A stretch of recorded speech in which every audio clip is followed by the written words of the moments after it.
Hi Year 10, in this video tutorial I'm going to be going through focus 2 of your milestone task, which is how do earthquakes happen.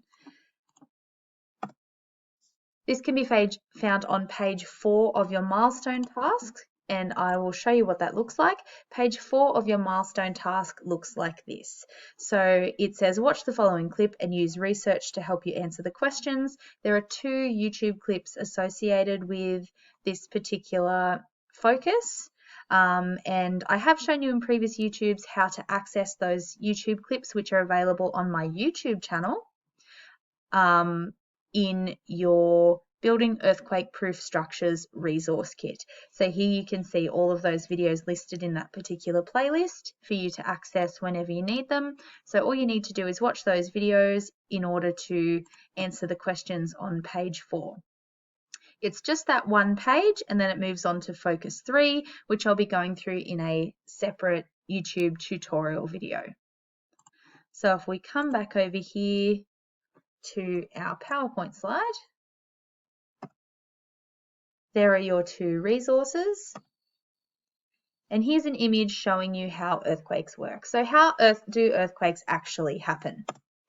So as transform or convergent plates move in opposite directions against each other, the pressure of the rock grating against rock builds up as those plates are rubbing against each other.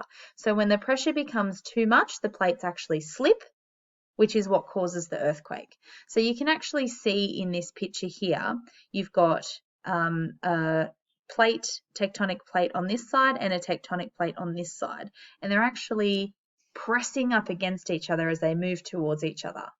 And the amount of force as they're pressing against each other is eventually going to cause those 2 plates to slip and move, which is what causes the earthquake. So it's that really enormous amount of energy of those rocks moving against each other that sends waves through the Earth's layers, causing it to move violently, which is where you get your earthquake. So what we see here is we see the hypocenter of the earthquake, which is where the earthquake is actually originating from. This is the point where the plates are actually slipping against each other. So this is the point of the movement of those plates right here. Then you've got the epicenter, which is directly above the hypocenter, which is where those waves reach the surface of the earth. That's where the earthquake originates from and moves out from at the surface. And we've got a number of different waves here being caused by that actual earthquake. And then we move on to focus 3, which again I'll go through in a separate YouTube tutorial video. If you have any questions about any of that, please post a comment on the YouTube or on Facebook, and I will get around to answering any questions that you have. I hope you're having a lovely day, and I will see you soon.